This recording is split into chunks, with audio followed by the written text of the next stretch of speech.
Je vais vraiment passer l'épreuve et je vais vous montrer un petit peu ce que donnent mes résultats. J'ai eu plutôt des scores assez élevés. Ça doit me situer à peu près dans les 10-11% les plus élevés sur la capacité de concentration. C'est un critère diagnostique pour les dépressions, les épisodes dépressifs majeurs, dans le cadre de la schizophrénie.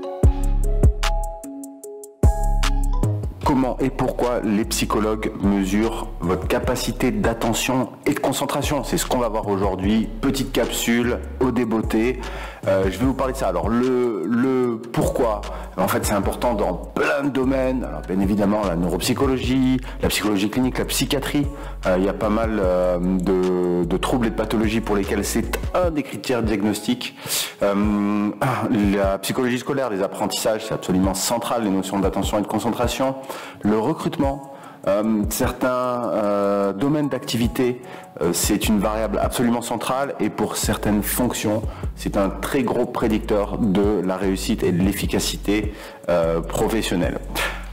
Plein de domaines et en plus on a un gros background scientifique en psychologie concernant cet aspect-là, ce champ-là et la manière de l'évaluer. Alors on va d'abord s'intéresser au comment et je vais vous présenter une épreuve qui est le gold standard pour évaluer l'attention concentrée. Ça s'appelle le D2R.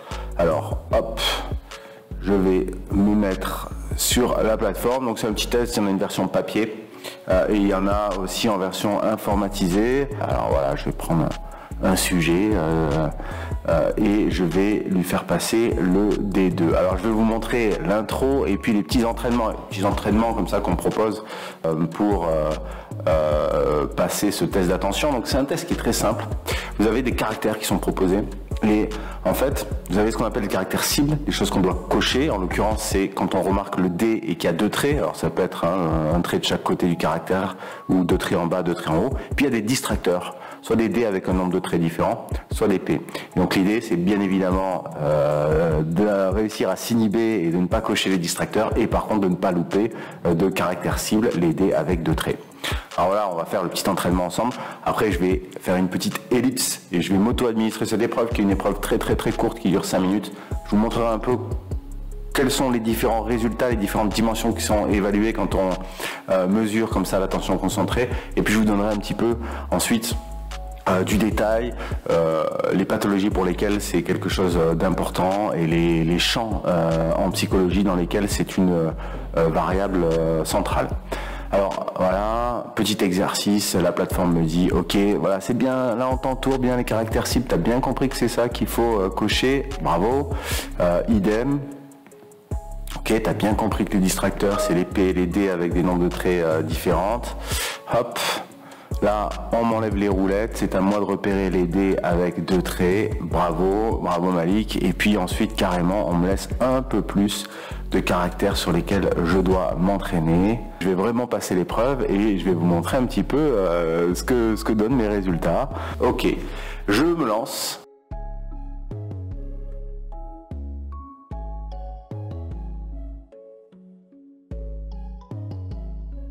Ok, alors on va voir mes résultats. Hop, j'ai eu plutôt des scores assez élevés. Alors, bon, encore une fois, ça ne reflète pas ma performance réelle, puisque les gens à qui on fait passer ce test le passent une fois, peut-être deux fois, 1 an, 2 ans après.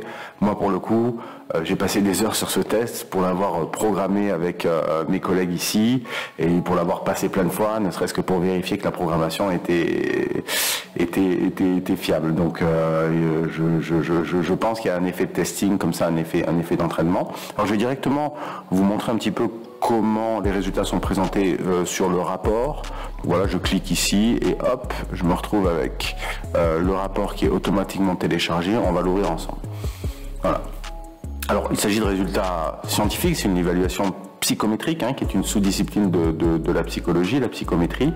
On s'est dit que c'est intéressant aussi d'avoir un rapport qui propose pas mal de pédagogie. Donc, je vais vous les lister, mais on détaille tout ce qui est mesuré et on détaille aussi qu'est-ce que c'est qu'une mesure et comment on peut l'interpréter. Alors, on va directement aller nous sur les notes qu'on a présentées dans différentes catégories. Donc moi on voit que je suis plutôt élevé sur l'ensemble des 3 dimensions qui sont proposées. Alors qu'est-ce que sont ces dimensions?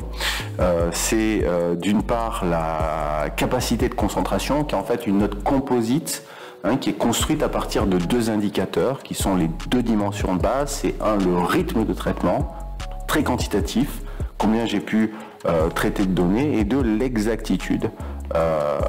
Voilà, et à partir de ces 2, on construit un indice qui est la capacité de concentration.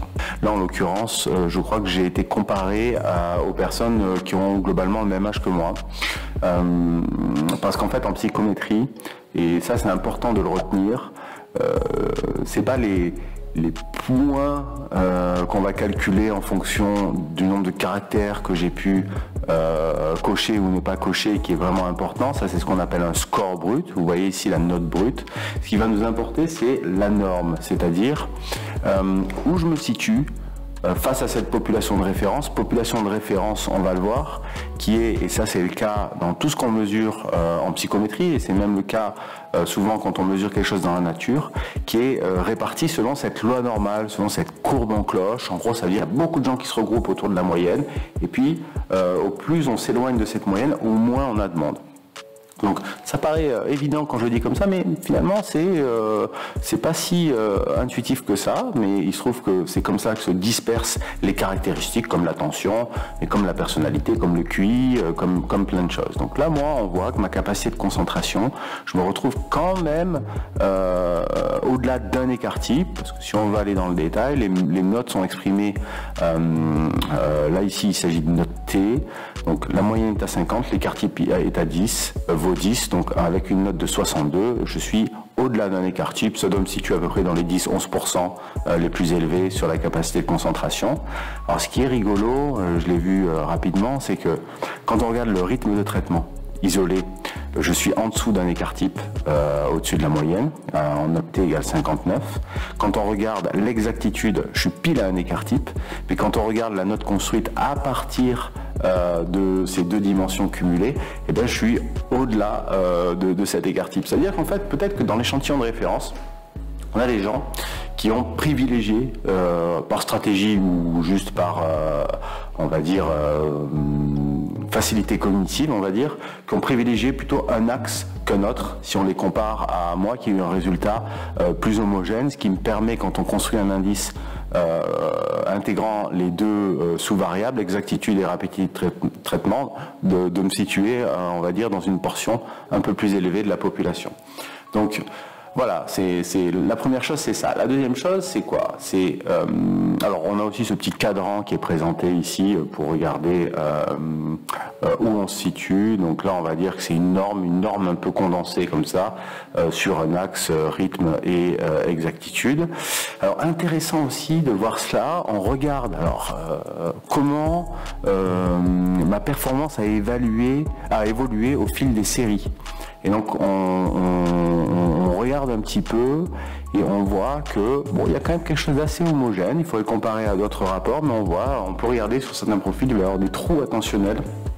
Donc c'est intéressant de voir la consistance de la performance tout au long de l'épreuve. Voilà, donc pour ce qui est du D2, après il y a plein de données comme ça, plus psychométriques, que je vais vous épargner pour cette petite vidéo.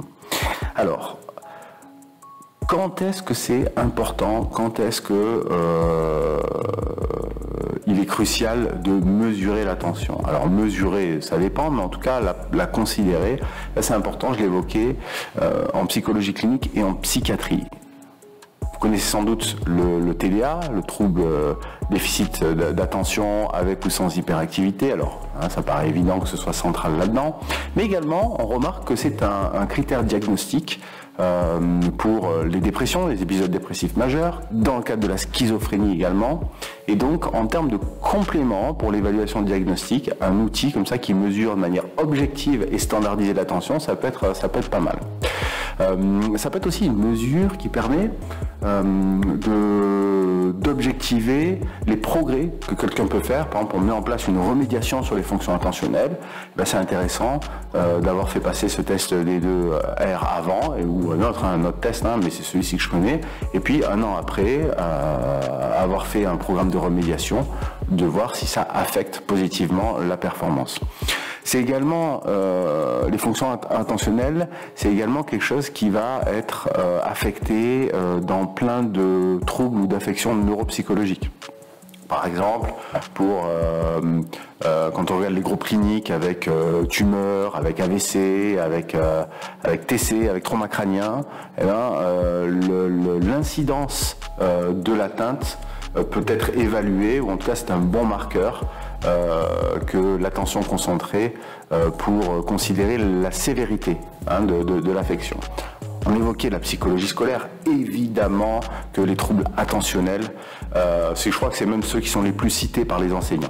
Donc le fait de pouvoir mesurer de manière objective l'attention concentrée, ça peut permettre de clarifier certaines situations en excluant ou au contraire en révélant un trouble attentionnel. Donc, pas uniquement le D2R et même pas forcément le D2R, mais en tout cas pour parler d'attention, c'est quelque chose de central pour les collègues psychologues de l'éducation nationale. C'est également aussi intéressant en psychologie de la santé et dans le cadre professionnel. En clinique en psychologie du travail. Alors, plein de choses, mais en gros, les capacités attentionnelles, elles peuvent être altérées déjà par du stress en général, et puis même par une exposition. Alors, par exemple, on sait que l'exposition au plomb provoque une altération des fonctions attentionnelles, pas que, également spatio-temporelles. Et donc dans ce cas-là, le D2R, ça peut être un bon révélateur de ce type de conséquences. Il faut savoir que le D2R à la base, c'est un outil qui a été pensé il y a très longtemps pour la psychologie de la conduite routière. Évidemment, l'activité de conduite, c'est quelque chose pour lequel la concentration et l'attention est primordiale. Et en fait, ensuite, après, on s'est rendu compte que la mesure était très fiable, qu'elle pouvait être très fiable tout en proposant une épreuve, une administration qui était assez courte. Et donc c'est devenu aussi un gold standard dans plein d'autres domaines que je viens de citer. Mais je dirais que dans le domaine de la conduite, et pas que de la conduite routière, ça reste une épreuve incontournable, et notamment dans le domaine de l'aviation. Alors l'aviation pour les pilotes eux-mêmes, mais aussi pour les contrôleurs aériens. Bref, quand il s'agit de postes à risque, s'assurer d'une bonne capacité de concentration, c'est difficile d'en faire l'économie. Et puis je dirais que dans l'industrie ou même dans plein d'autres fonctions, on va dire, cette variable-là de la capacité attentionnelle, c'est quand même un gros prédicteur de la réussite ou de l'efficacité professionnelle, tout du moins. Voilà, donc je vais m'arrêter là pour pas que la capsule soit trop longue. N'hésitez pas à poser des questions en commentaire. Je ferai peut-être une petite vidéo où je répondrai directement aux commentaires. Et puis surtout, soumettez-moi des sujets comme ça que vous voudriez voir traités au travers de tests, d'épreuves, ou même traiter le sujet plus largement en psychologie. Je vous souhaite de passer une bonne fin de journée. À très bientôt.